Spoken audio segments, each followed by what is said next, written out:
우리가 아이를 이 눈앞에서 안 보인다라고 해서 내가 잘 관리하고 있다, 감시하고 있다라는 생각은 버리시는 게 좋을 것 같습니다. 안녕하세요. 교육은 선이다. 저는 김선 선생님입니다. 반갑습니다. 오늘은요, 줌 수업에서 엄마 없이도 공부 잘할 수 있는 방법 3가지에 대해서 이야기해보고자 합니다. 우선 첫 번째입니다. 기자재 확보입니다. 아이들을 조그마한 핸드폰에서 공부하도록 놔두지 말아주세요. 이 조그마한 핸드폰에서 아이가 선생님이 주시는 자료를 받고 다운을 받는 동안 아이의 비디오는 꺼지게 되거든요. 그러면 아이가 다른 짓을 하는지 집중을 하고 있는지 선생님들은 알기가 어렵습니다. 활동을 할 때마다 비디오가 꺼지게 돼버리기 때문에요. 아이들도 무척 불편해하지요. 그래서 아이들의 공부는 컴퓨터로 해야 합니다. 컴퓨터로 아이가 제대로 앉아서 자료도 받고 그리고 필요할 때는 핸드폰도 공유할 수 있도록 그렇게 설정을 해주셔야 해요. 간혹 어떤 부모님께서 뭐라고 말씀을 하셨냐면 컴퓨터를 사주면요 아이가 계속해서 그걸로 딴짓하는 것 때문에 싫어요. 그래서 저는 핸드폰에 시간을 설정해 놓고 그 시간만큼만 수업을 하도록 합니다 라고 얘기해 주셨는데요. 이 설정 시간이 잘못되는 경우 실제로 아이가 유튜브를 연결해야 되는데 보지도 못하는 상황이 되고요. 그리고 핸드폰에서 아이가 집중을 해야 되는 상황이기 때문에 상당히 금방 피로해집니다. 생각해 보세요. 조그마한 핸드폰에 몇 시간 동안 수업을 듣는 거 거의 불가능하잖아요. 그리고 아이의 프린터를 좀 장만해 주셨으면 합니다. 프린터가 중고로 사면요 3만원이면 가능한 경우도 있거든요.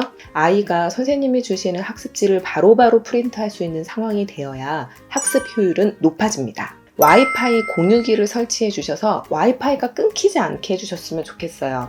영상을 볼 때마다 아이들이 선생님 잘 안 보여요, 끊겨요, 안 들려요 라는 얘기를 많이 하기도 하고요. 어느 상황이든 아이들이 편안하게 인터넷 수업을 할 수 있는 환경을 꼭 조성해 주시기 바랍니다. 고학년 같은 경우는요. 아이패드랑 펜슬을 상당히 효과적으로 쓰는 아이들이 있거든요. 좀 여력이 되신다면 이런 것들을 아이들한테 지원해 주시는 게 가장 좋은 첫 번째 방법입니다. 두 번째는요, 공부 공간을 확보해 주는 것입니다. 조용히 공부가 가능한 곳을 주셔야 돼요. 가령 형제자매랑 같이 공부하는 경우가 있어요. 헤드폰을 쓴 채로 아이가 이야기를 하죠. 그러면 옆에 있는 소리가 다 들릴 뿐만 아니라 상당히 집중하기가 어려워집니다. 그리고 선생님은 어쩔 수 없이 음소거를 하는 경우가 많이 생기게 되거든요. 그래서 어려우시더라도 공부 공간을 좀 분리해 주시는 게 좋고요. 그리고 가능하면 TV에서 먼 곳으로 해주시는 게 좋습니다. 그래서 아이들의 유혹거리를 없애주시는 게 아주 중요합니다. 다음으로는요, 부모님과 할아버지, 할머니께서 왔다 갔다 하시지 않는 그런 장소를 주시는 게 좋아요. 예를 들면 아이는 공부를 하고 있는데 계속해서 부모님과 형제자매, 할머니, 할아버지가 왔다 갔다 하시게 되는 경우에는요, 아이들도 시선이 그쪽으로 갑니다. 그래서 아이가 공부를 좀 조용한 곳에 집중할 수 있는 곳으로 주시는 게 상당히 중요합니다. 세 번째는요, 부모님의 신뢰에 끊임없는 대화입니다. 하나하나 아이의 설정을 막고 시간을 막는다는 거 사실 불가능합니다. 아이들은요 이렇게 설정을 계속해서 잡아두면요 정말 정작 필요한 공부하는 시간에 못하는 경우들이 생겨요. 물론 그 시간에 공부에만 써야 되는데 아이가 검색을 했다거나 다른 거를 보는 경우도 있을 수 있습니다. 그러나 최소한 아이가 수업을 하다가 선생님 저 이거 못 들어가요, 못해요, 시간이 잘렸어요 라고 하는 경우는 있으면 안 되거든요. 그래서 하나하나 설정을 막으면서 아이를 막으려는 거는 어렵다고 보셔야 됩니다. 그리고 앞서 말씀드린 것처럼 우리 아이는 컴퓨터를 사주면 놀기 때문에 그냥 이거 핸드폰으로 관리할 거예요 라고 하시는 부모님, 우리 아이는요 스마트폰은 절대 20살까지 절대 안 사줄 거예요 라고 하시는 부모님들이 계시는데요. 사실 지금 같은 상황에서 이런 원격 수업 상황에서 아이한테 그런 무기조차 주지 않고 네가 원격 수업 열심히 해 라고 하는 건 불가능에 가깝거든요. 그래서 부모님들께서 무조건적으로 고집을 부리시거나 또는 아이를 불신한 채로 얘한테는 스마트폰을 주면 안 돼, 얘한테는 패드도 주면 안 되고 컴퓨터를 주면 안 돼 라고 하는 그런 완강한 고집은 버려주셨으면 하는 생각입니다. 아이들이요 하나하나 감시하기 어려워요. 왜냐하면요 요즘에는 학교에서도 와이파이 존이 거의 다 설치되고 있습니다. 다시 말씀드리면요. 우리 눈에서는 안 보이지만 아이들이 몰래 와이파이 잡아가지고 다른 친구 스마트폰 빌려서 놀고 있어요. 학교에서도 집에 안 가려고 하고요. 간혹 집 근처 벤치에서 아이들이 배회하는 경우가 있거든요. 부모님 눈 피해서 집 근처 와이파이 잡아서 게임하고 있는 거거든요. 우리가 아이를 이 눈앞에서 안 보인다라고 해서 내가 잘 관리하고 있다, 감시하고 있다라는 생각은 버리시는 게 좋을 것 같습니다. 차라리 제가 말씀드리는 건 이거예요. 아이와 타협을 해보세요. 예를 들어서 우리 언제부터 언제까지는 유튜브를 하고 무슨 요일 언제는 게임을 할 수 있어 라고 시간을 제시하고 타협을 하는 거죠. 이걸 아이 스스로 책임지는 연습을 하고 기회를 주는 것이 훨씬 더 중요한 지금입니다. 선생님도요, 아이들 하나하나 감시하지 못합니다. 우리 반 아이들이 30명이 있습니다. 줌에서 보면요, 30명의 아이들이 채널에 다 보이지만 이 아이들이 계속해서 비디오를 끄는 친구도 있고요. 그리고 발표해야 되는 순간에 화면에서 없는 친구들도 있고요. 그 아이들을 찾는 것도 상당하게 시간을 많이 요구하고 있습니다. 그런 상황에서 아이들이 한 명 한 명 집중하는 거를 보는 거 쉽지 않거든요.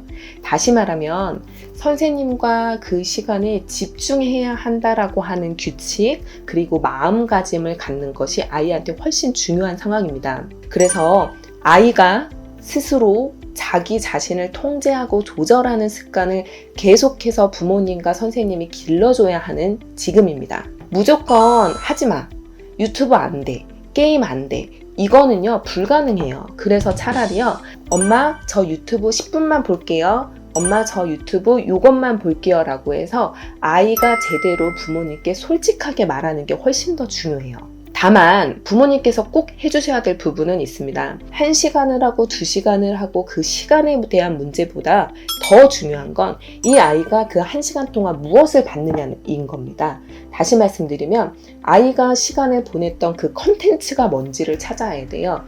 아이가 정말 선정적인 걸 보고 있었는지 또는 폭력적인 걸 보고 있었는지, 만약에 그렇다면 그거는 보는 순간 바로 교육이 들어가야 되는 거거든요. 계속해서 아이의 스마트폰과 그리고 원격 수업에 대한 것을 모니터링 하는 것이 훨씬 더 중요합니다. 그 외에 원격 수업에 대해서 도움이 될 만한 부분들을 말씀드릴게요. 만약에 9시에 수업이 시작하는 거라면 10분 전 아니면 최소 5분 전에는 줌에 입장하거나 또는 다른 원격 수업의 입장에서 대기하고 있도록 가르쳐 주셔야 돼요. 그리고 쉬는 시간이 만약에 10분이라면 그 10분을 아이가 계속해서 다 써버리는 게 아니라 10분 중에 8분은 물을 마시거나 화장실을 다녀오거나 아니면 정말 힘든 경우 잠깐 누워서 쉬는 그런 쉬는 시간으로 보내고요. 8분이 지나서 2분 동안은 다음 수업을 준비하도록 앉아있는 습관을 길러주셔야 합니다. 어떤 친구들은요, 쉬는 시간을 분명히 줬는데도 수업이 시작하면 선생님 저 물 마시고 올게요, 선생님 저 화장실 다녀올게요 하는 친구들이 있거든요. 그래서 쉴 때는 쉬고 할 때는 해야 된다라는 걸 아이한테 정확하게 가르쳐 주셔야 해요. 그 다음 이거는요, 학생 건강 상태 자가 검진 앱이라는 게 있습니다. 아이가 코로나 상황에 맞춰서 혹시 몸 상태가 안 좋은지를 매일매일 체크하는 거거든요.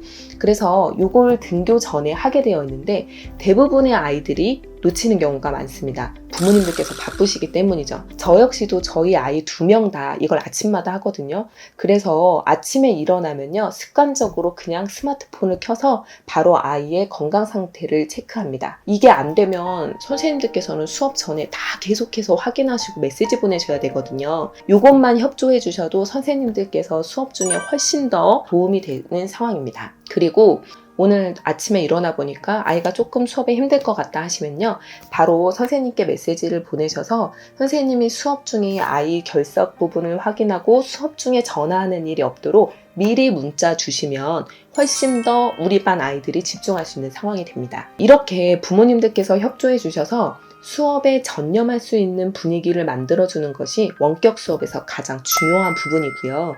그리고 앞서 말씀드린 것처럼 기자재를 확보해 주는 거, 그리고 2번째는 조용히 공부할 수 있는 공간을 확보해 주는 거, 그리고 3번째는 아이와 끊임없는 대화, 신뢰를 통해서 아이가 스스로 원격 수업에 해야 한다, 내가 열심히 참여하겠다 라는 의지를 키워주는 것이 엄마가 줌 수업에 참여하지 않아도 공부를 잘할 수 있는 방법 3가지였습니다. 도움이 되셨으면 좋아요와 구독 꾹 눌러주시면요. 다음에 더 좋은 영상으로 찾아올게요. 감사합니다.